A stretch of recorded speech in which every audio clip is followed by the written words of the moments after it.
Hello, and welcome back to Baby Elias's stories. We now return to The Wonderful Wizard of Oz by L. Frank Baum. Chapter 15, The Discovery of Oz the Terrible. The four travelers walked up to the great gate of Emerald City and rang the bell. After ringing several times, it was opened by the same guardian of the gates they had met before. "What? Are you back again?" he asked in surprise. "Do you not see us?" answered the Scarecrow. "But I thought you had gone to visit the Wicked Witch of the West." "We did visit her," said the Scarecrow. "And she let you go again?" asked the man in wonder. "She could not help it, for she is melted," explained the Scarecrow. "Melted? Well, that is good news indeed," said the man. "Who melted her?" "It was Dorothy," said the Lion gravely. "Good gracious!" exclaimed the man, and he bowed very low indeed before her. Then he led them into his little room and locked the spectacles from the great box on all their eyes, just as he had done before. Afterward, they passed on through the gate into Emerald City, where the people heard from the guardian of the gates that Dorothy had melted the Wicked Witch of the West. They all gathered around the travelers and followed them in a great crowd to the place of Oz. The soldier with the green whiskers was still on guard before the door, but he let them in at once, and they were again met by the beautiful green girl, who showed each of them to their old rooms at once, so they might rest until the great Oz was ready to receive them. The soldier had the news carried straight to Oz that Dorothy and the other travelers had come back again after destroying the Wicked Witch, but Oz made no reply. They thought the great wizard would send for them at once, but he did not. They had no word from him the next day, nor the next, nor the next. The waiting was tiresome and wearing, and at last they grew vexed that Oz should treat them in so poor a fashion after sending them to undergo hardships in slavery. So the Scarecrow at last asked the green girl to take another message to Oz, saying if he did not let them in to see him at once, they would call the winged monkeys to help them and find out whether he kept his promises or not. When the wizard was given this message, he was so frightened that he sent word for them to come to the throne room at 4 minutes after 9 o'clock the next morning. He had once met the winged monkeys in the land of the West, and he did not wish to meet them again. The four travelers passed a sleepless night, each thinking of the gift Oz had promised to bestow on him. Dorothy fell asleep only once, and then she dreamed she was in Kansas, where Aunt Em was telling her how glad she was to have her little girl at home again. Promptly at 9 o'clock the next morning, the green-whiskered soldier came to them, and 4 minutes later they all went into the throne room of the great Oz. Of course, each one of them expected to see the wizard in the shape he had taken before, and all were greatly surprised when they looked about and saw no one at all in the room. They kept close to the door and closer to one another, for the stillness of the empty room was more dreadful than any of the forms they had seen Oz take. Presently, they heard a solemn voice that seemed to come from somewhere near the top of the great dome, and it said, "I am Oz, the great and terrible. Why do you seek me?" They looked again in every part of the room, and then seeing no one, Dorothy asked, "Where are you?" "I am everywhere," answered the voice, "but to the eyes of common mortals I am invisible. I will now seat myself upon my throne that you may converse with me."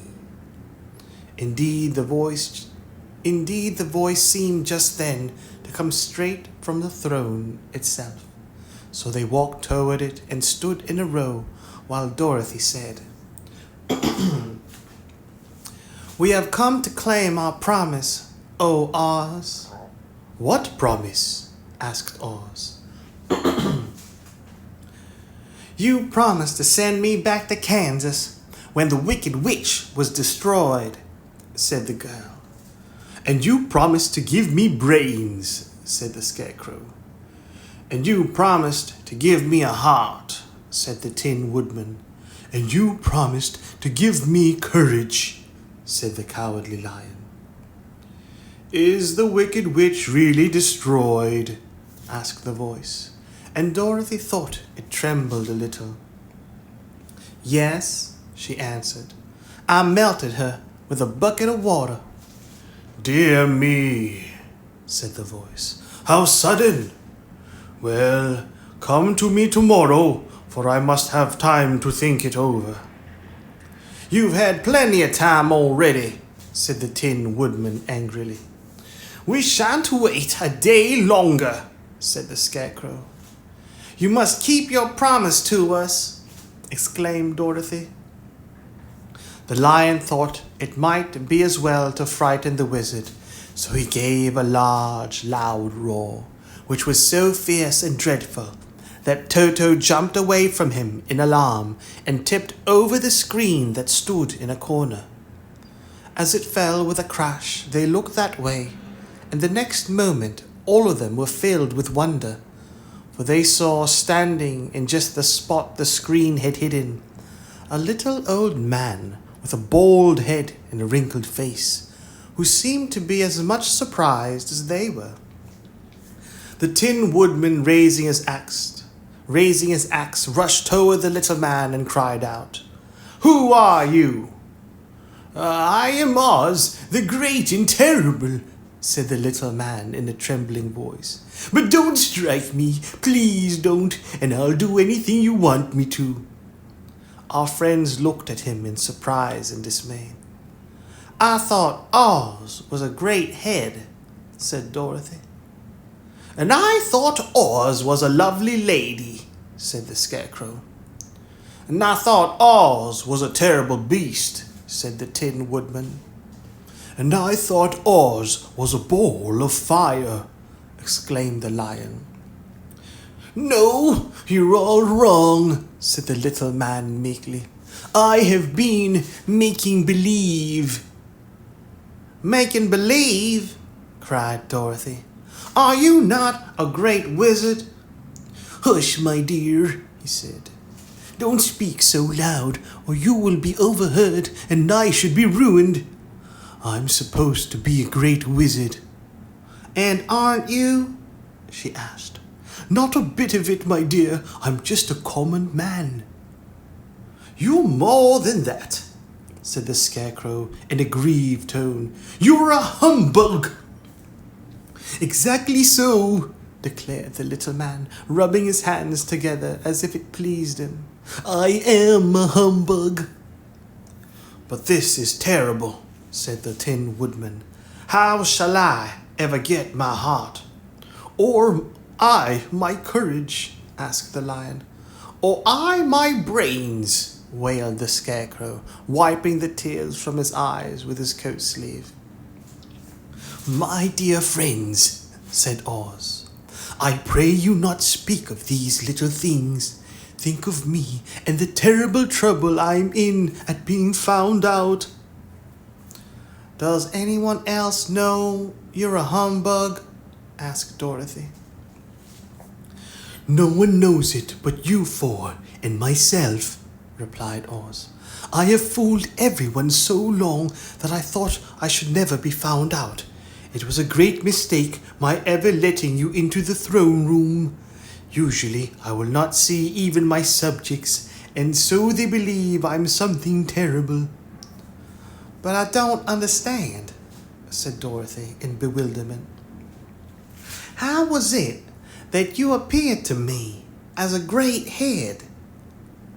"That is one of my tricks," answered Oz. "Step this way, please, and I will tell you all about it."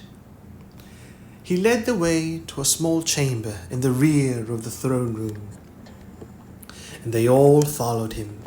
He pointed to one corner in which lay the great head, made out of many thickness of paper, and with a carefully painted face. "This I hung from the ceiling by a wire," said Oz. "I stood behind the screen and pulled a thread to make the eyes move and the mouth open." "But how about the voice?" she inquired. "Oh, I'm a ventriloquist," said the little man. "I can throw the sound of my voice wherever I wish, so that you thought it was coming out of the head. Here are the other things I used to deceive you." He showed the Scarecrow the dress and the mask he had worn when he seemed to be the lovely lady, and the Tin Woodman saw that his terrible beast was nothing but a lot of skins sewn together with slats to keep their sides out. As for the ball of fire, the false wizard had hung that also from the ceiling, but it was really a ball of cotton. But when oil was poured upon it, the ball burned fiercely.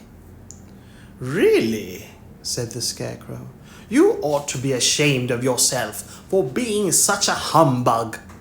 I certainly am," answered the little man sorrowfully. "But it was the only thing I could do. Sit down, please. There are plenty of chairs. I will tell you my story." So they sat down and listened while he told the following tale. "I was born in Omaha." "Why, that isn't very far from Kansas," cried Dorothy. "No, but it's farther from here," he said, shaking his head at her sadly. "When I grew up, I became a ventriloquist, and at that I was very well trained by a great master. I can imitate any kind of bird or beast." Here he mewed so like a kitten that Toto pricked up his ears and looked everywhere to see where she was. "After a time," continued Oz, I tired of that and became a balloonist." "What is that?" asked Dorothy.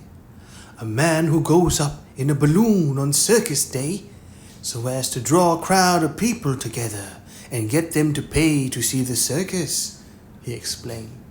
"Oh," she said, "I know." "Well, one day I went up in a balloon and the ropes got twisted so that I couldn't come down again. It went away up above the clouds, so far that a current of air struck it and carried it many, many miles away. For a day and a night I traveled through the air, and on the morning of the second day I awoke and found the balloon floating over a strange and beautiful country. It came down gradually, and I was not hurt a bit, but I found myself in the midst of a strange people, who, seeing me come from the clouds, thought I was a great wizard. Of course, I let them think so, because they were afraid of me and promised to do anything I wished them to.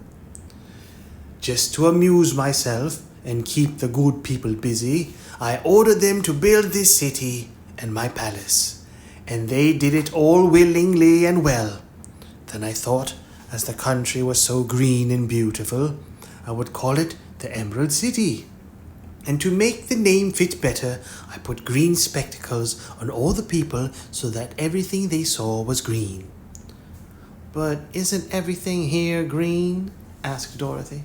"No more than in any other city," replied Oz. "But when you wear the green spectacles, Why, of course, everything you see looks green to you. The Emerald City was built a great many years ago, for I was a young man when the balloon brought me here, and I am a very old man now. But my people have worn green glasses on their eyes so long that most of them think it really is an Emerald City. And it certainly is a beautiful place, abounding in jewels and precious metals, and every good thing that is needed to make one happy. I have been good to the people, and they like me, but ever since this palace was built, I have shut myself up and would not see any of them. One of my greatest fears was the witches, for I had no magical powers at all, I soon found out that the witches were really able to do wonderful things. There were 4 of them in this country, and they ruled the people who lived in the north and south and east and west. Fortunately, the witches of the north and south were good, and I knew they would do me no harm. But the witches of the east and west were terribly wicked, and they had not thought I was more powerful than they themselves. They would surely have destroyed me. As it was, I lived in deadly fear of them for many years, so you can imagine how pleased I was when I heard your house had fallen on the wicked witch of the east. When you came to me, I was willing to promise anything if you would only do away with the other witch. But now that you have melted her, I am ashamed to say that I cannot keep my promises. I think you are a very bad man, said Dorothy. Oh no, my dear, I'm really a very good man, but I'm a very bad wizard, I must admit. Can't you give me brains? Asked the Scarecrow. You don't need them. You are learning something every day. A baby has brains, but it doesn't know much. Experience is the only thing that brings knowledge, and the longer you are on Earth, the more experience you are sure to get. That may be true. That may all be true, said the Scarecrow. But I shall be very unhappy unless you give me brains. The false wizard looked at him carefully. Well, he said with a sigh, I'm not much of a magician, as I said. But if you will come to me tomorrow morning, I will stuff your head with brains. I cannot tell you how to use them. However, you must find that out yourself. Oh, thank you, cried the Scarecrow. I'll find a way to use them, never fear. But how about my courage? Asked the Lion anxiously. You have plenty of courage, I'm sure, answered Oz. All you need is confidence in yourself. There is no living thing that is not afraid when it faces danger. The true courage is in facing danger when you are afraid. And that kind of courage you have in plenty. Perhaps I have, but I'm scared just the same, said the Lion. I shall really be very unhappy unless you give me the sort of courage that makes one forget he is afraid. Very well, I will give you that sort of courage tomorrow, replied Oz. How about my heart? Asked the Tin Woodman. Why, as for that, answered Oz, I think you are wrong to want a heart. It makes most people unhappy. If you only knew it, you are in luck not to have a heart. That must be a matter of opinion, said the Tin Woodman. For my part, I will bear all the unhappiness without a murmur if you will give me the heart. Very well, answered Oz meekly. Come to me tomorrow and you shall have a heart. I have played wizard for so many years that I may as well continue the part a little longer. And now, said Dorothy, how am I to get back to Kansas? Well, we shall have to think about that, replied the little man. Give me 2 or 3 days to consider the matter, and I'll try to find a way to carry you over the desert. In the meantime, you shall all be treated as my guests, and while you live in the palace, my people will wait upon you and obey your slightest wish. There is only one thing I ask in return for my help, such as it is. You must keep my secret and tell no one I am a humbug." They agreed to say nothing of what they had learned, and went back to their rooms in high spirits. Even Dorothy had hope that the great and terrible Humbug, as she called him, would find a way to send her back to Kansas, and if he did, she was willing to forgive him everything.